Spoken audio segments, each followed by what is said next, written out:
Pak Jokowi lebih jago dari PDI. Pak Jokowi lebih jago dari Bu Mega. Bisa nggak disimpulkan Bisa begitu? dalam soal tipu menipu dan berbohong. Dalam politik ya, kita game of power ya. Iya, dalam politik yang berbohong sama tipu menipu ya. Game of power, game of power. Iya, pokoknya dia lebih jago di situ. Moga-moga Jokowi dengar ini, gitu omongan kita ini.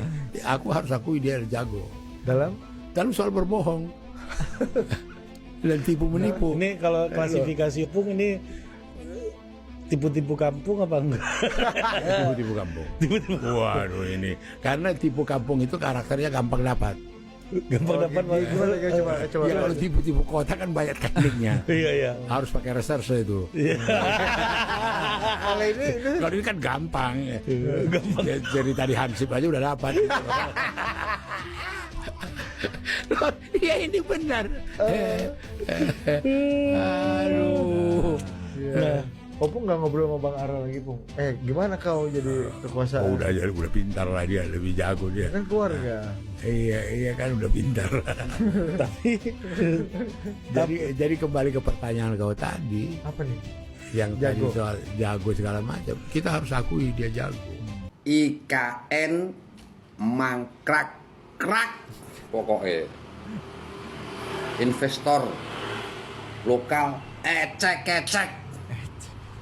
Ini prediksinya Profesor Dr. Amin Rais. Nanti kita lihat videonya ya. Tapi menurut prediksi saya bahwa IKN ini akan berlanjut. IKN akan menjadikan ikon Indonesia sebagai ibu kota Nusantara. Ini prediksi saya ini. Berbanding terbalik dengan prediksi Profesor Dr. Amin Rais yang mengatakan bahwa IKN nanti akan mangkrak gitu ya. Oke, lihat video saya ini ya. Dan nanti kita bisa Anda simpan. Anda bisa juga membagikan atau Anda bisa share ke temanmu yang lain. Ya, jangan lupa like video saya, bagikan dan follow hostnya ya. Mantap. Indonesia kini telah jadi bumerang yang memukul dirinya sendiri. IKN sudah bisa dipastikan mangkrak, tidak ada investor luar yang tertarik. 10 investor dalam negeri yang kata media massa mau membantu Jokowi juga hanya ecek-ecek saja. Komitmen mereka. Ecek-ecek saja. Bang T, aku lebih percaya pada Pak Amin Rais, tapi dibalas oleh Mas Thomas. Sampai saat ini prediksi Amin Rais nggak pernah terbukti. Aduh, ngontornya mbok jangan gitu Thomas. Yang halus-halus saja. Riz, lu dengar nih. Rocky itu orang hebat. Lu tahu nggak kritiknya Rocky untuk masyarakat? Tanpa adanya orang seperti Rocky di negara ini nggak ada orang hebat. Kentut. Kentut. Lu dengar nih gua ngomong. Ya, lu pakai lu gua kan. Lu dengar nih, ya. Tanpa ada orang seperti Rocky itu Indonesia nih aman, biar kau tahu. Kerjanya Rocky cuma tukang kritik tanpa ada solusi. Jelas? Coba tanya sama kau ya. Gua tanya tuh sama lu. Apa yang udah dikasih Rocky untuk negara ini? Apa? Selain kritik-kritik yang tak jelas. Apa yang dikasih Rocky untuk negara ini? Cuma kritik aja. Cuman orang pau kayak kau aja yang membangga-banggakan dia. Ya kan?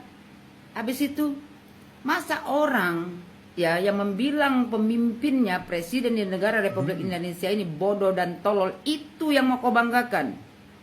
Kurang jauh kau main, brother. Ya, kurang jauh kau mainnya. Jadi kau tak tahu yang mana orang hebat, yang mana orang pau. Pau itu apa sih? Aduh, hebat bagi orang bodoh. Wow. Hebat bagi orang bodoh. Rocky Gerung. Tapi Rocky juga biasa sih ngomong bajingan gitu. Jadi ya dibaca aja. Hadir bunda, ikut komentar. Rocky Gerung hanya seorang penjual jasa untuk menghina dan hanya bermodal congor. Makasih hadirnya nak, wih Bunda Yohana. Kalau Rocky itu hebat, kenapa gak nyalon jadi RT, RW, apa lurah, camat, bupati? Ada nggak yang pilih? Weh. Anies Baswedan maju ke Jakarta. Kecewa anak Abah. Ya jelas kecewa lah anak Abah. Karena anak Abah yang selalu keluar-keluar, Anies diakui dunia. Anies tidak haus jabatan. Dengerin ini hai anak Abah. Kalau memang Anies diakui dunia, kenapa enggak go internasional? Iya kan? Kalau memang Anies tidak haus jabatan, kenapa kasak kusuk mencari pekerjaan? Contoh Pak Ganjar, contoh. Pak Ganjar memberikan kesempatan kepada yang lainnya untuk maju di pilkada. Tapi Pak Anies itu lapar apa haus? Mau ke Jakarta harus Ridwan Kamil. Harus. Jawa Barat harus Kang Deddy Mulyadi. NKRI harga mati. Kita memang dari awal mendukung sama seperti Pak Jokowi ingin agar Indonesia ini menjadi negara yang maju, bukan negara yang gagal. Itu yang kita inginkan dan kita berharap semua janji kampanye Pak Prabowo dan Mas Gibran harus ditunaikan untuk rakyat. Itu yang paling besar yang kita inginkan dan memang kita membuat organisasi ini ya untuk yang kayak begini, idealisme kita sebagai anak bangsa.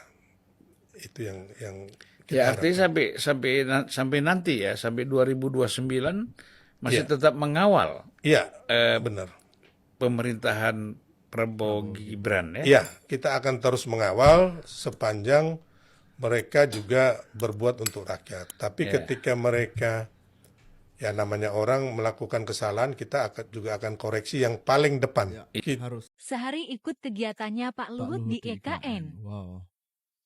Kita berangkat jam 7 pagi dari Bandara Halim Perdana Kusuma. 6 itu ya. Baru juga duduk udah disajiin makan, ada 2 set lagi. Yang ini cemilannya sih macem-macem dan menunya sate.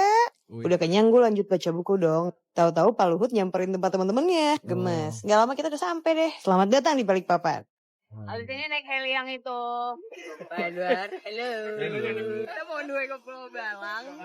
Kondisi terkini perkembangannya akan seperti apa? Nah ini namanya heli tipe Krakal. Wow. Karena jaraknya cukup jauh jadi kita naik heli nih. Jadi lagi ada heboh-heboh soal toksik.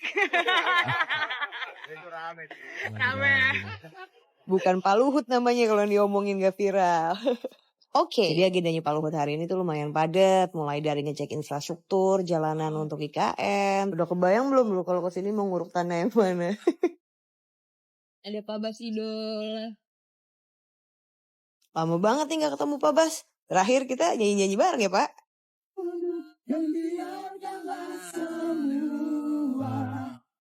Selesai Pak Bas dan Pak Luhut meeting, kita lanjut lagi. Nah, kenalin dulu. Kalau yang ini namanya Pak Bambang. Beliau ini adalah Kepala Otorita IKN yang udah resmi jadi warga IKN. Pak Bambang udah saja jadi warga IKN. Sudah tidak ke IKN. KTP IKN tapi udah mengundurkan diri sekarang ya. Gimana? Ada yang mau nyusul? Lanjut ngecek persiapan 17-an perdana di IKN. Nah, ini bukan sembarang para opa-opa. Ini adalah sahabat-sahabat satu lettingannya Pak Luhut yang sengaja diajak untuk ngelihat langsung IKN kayak gimana. Dari 4 kali gue ikut ke IKN, ini adalah pertama kalinya gue bisa masuk ke dalam wilayah pembangunan istana. Sebenarnya ini tuh restricted area, tapi gue ambil sedikit-sedikit aja sambil mantau akan kayak apa sih dan kira-kira ini nih gambaran nantinya akan dibangunnya seperti apa. Namanya juga proyek, jadi harus pakai helm dan pengaman dengan baik untuk masuk ke sini. Kemarin sih gue dengar based on data ini udah rampung 80%-an dan ditargetin awal Juli udah beres. Mungkin gak ya? We'll see. Wow, keren banget. Sebelum balik, para opa ngajakin foto bareng dulu. Gemes. Menurut gue agenda kerja Pak Luhut hari ini seru. Kira-kira besok gue bakal kemana dan ikut siapa lagi ya? Guys, kalian udah lihat belum videonya Mas Gibran yang dia mengingatkan tentang Piala Dunia dibatalkan di Indonesia? Videonya itu kayak, aku rasa kayak memprovokatorin ya guys ya. Karena dia itu, tahu gak sih Piala Dunia itu batal tuh karena apa? Dia nggak ngasih tahu di video itu kenapa Piala Dunia itu bisa dibatalkan. Karena ada apa? Ini yang ditolak Pak Ganjar tuh bukan piala dunianya, tapi Israel. Negara kita itu memang dilarang ya, ada undang-undangnya, nggak ada hubungan diplomatik sama Israel. Jadi nggak boleh tuh bendera Israel kibarkan dan lagunya dikumandangkan di Indonesia ini. Padahal dia cawapres loh, tapi kok kayak gitu kali ya? Dia nggak kasih pencerahan buat kita semua. Ini loh yang buat Piala Dunia kita gagal karena ada ini. Harusnya dia buat kayak gitu ya kan, tapi dia nggak ada. Dia tuh mau manas-manas si Pak Ganjar. Dari dia bilang yang Pak Ganjar yang ditanya wartawan, Pak mau nggak di pemerintahan? Terus wartawan nanya ke Gibran, tapi Gibran malah jawab siapa yang nawarin, padahal Pak Ganjar tuh ditanya wartawan. Tapi yang aku herankan ya kan, kenapa Pak Ganjar yang menjadi ini target keputusan itu semua? Pak Presiden kita kemana loh? Pak Presiden aja nggak berani speak up loh tentang ini karena takut ada takut inilah apa ya, mungkin takut diserang juga. Padahal Pak Ganjar tuh nggak ada apa-apa ya dibanding presiden kita.